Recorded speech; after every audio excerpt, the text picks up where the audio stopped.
We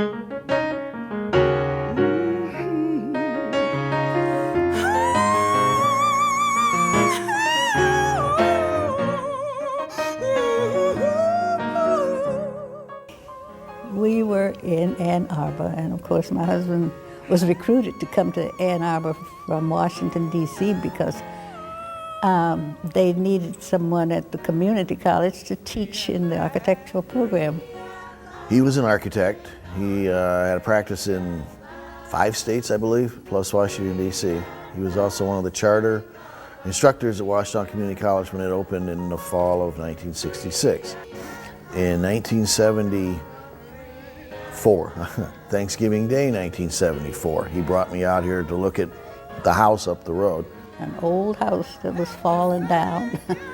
And I think that maybe it would have been torn down had someone other than David looked at it and saw something of beauty in what the rest of us saw as a beat-up old house about to fall down.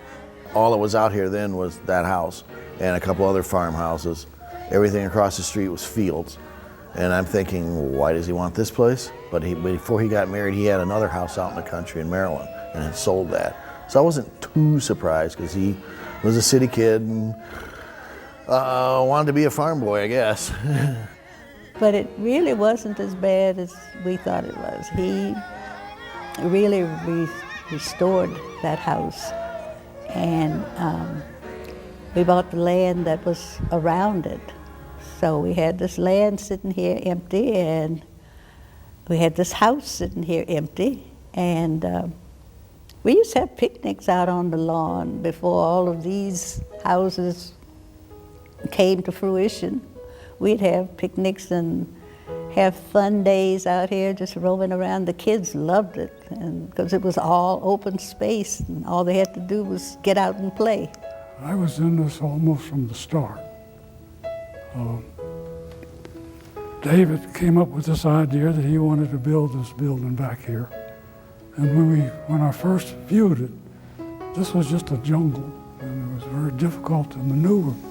Over time, it evolved into a chapel. In the same years that the church was started, David began building this chapel with his students. And actually the first vicar at the church, the Reverend Jim Lewis, used to come and visit David while he and his students were building the chapel. He thought that putting the students out here to work in an open field would be a good way to teach them how to do concrete work. And it did not start out, this chapel did not start out being a chapel. It just started out being a place that he could teach students how to lay cinder block. There were never a huge number of students, but the more he worked with the program, the more students were attracted to come to the program. So he even ended up with several girls that really fell in love with doing this kind of work and hadn't even thought about it, I don't think. But they came and put their hands into the center. That was part of the requirements for the program at Washington. So they ended up laying bricks and laying concrete blocks and just being a part of the whole program. And some of them, one of them I know in particular, decided she wanted to be an architect as a result of having had exposure to the kind of work that architects do. And the chapel grew and evolved. But it was a very slow process. You only had students and me occasionally, and I was in high school by then.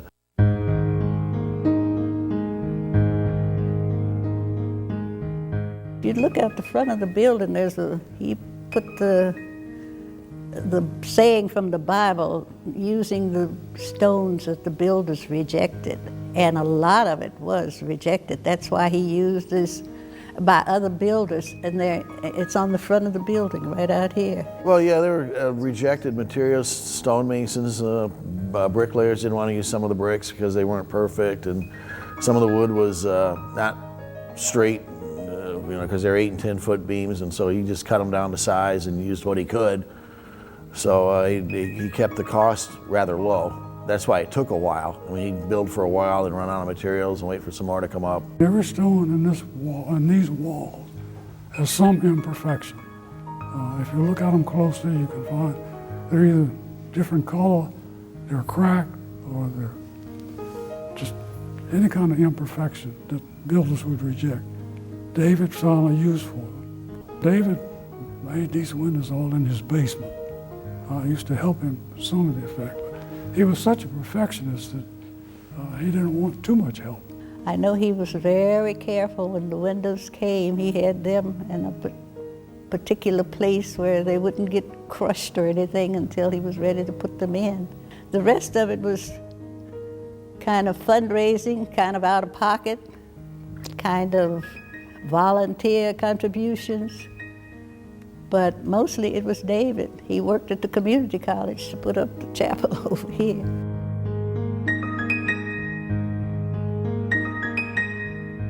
So one thing I got to say about David is David was part of a generation that really believed in excellence, that believed, everything should be done and done well. So everything is really built with a lot of integrity. And so there's all these little elements around the chapel. So, over the front door is this beautiful kind of seashell window. At the front of the chapel is this stained glass butterfly window, the butterfly being the symbol of resurrection. And after the chapel was completed, my understanding is David gave these butterfly medallions to the youth who had worked on the chapel with him. At that time, there were very few sites that African Americans could meet and have events. And so David decided he would put this building up and we would have an opportunity to gather here.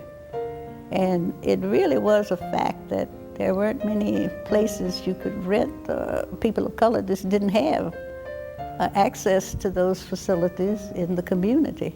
The program David had started at Washtenaw Community College, the construction technology program, was a program designed particularly to get African American youth into the building trades, because we still have a point system whereby the priority for getting into the building trades is based on how many family members you have in the trades already.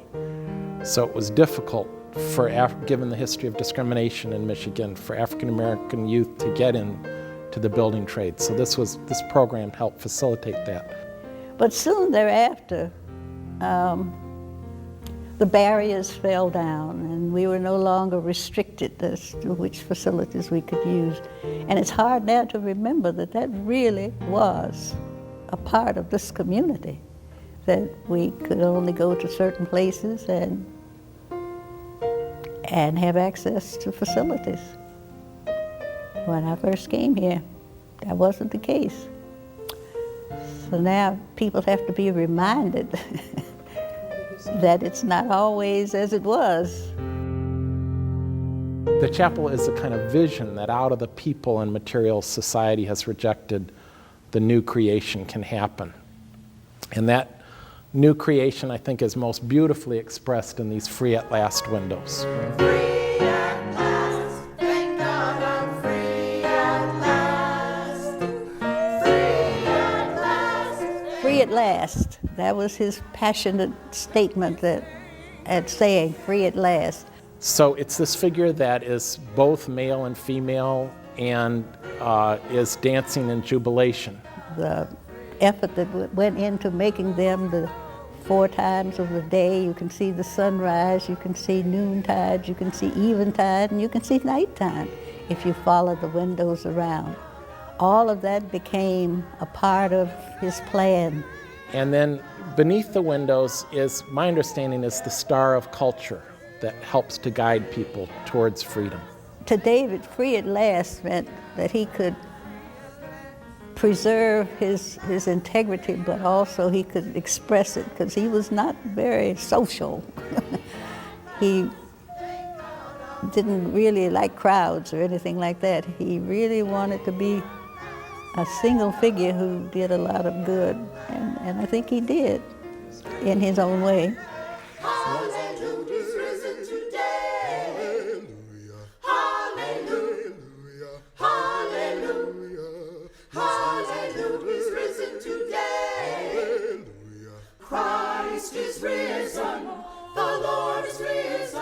Christ the Lord is risen today.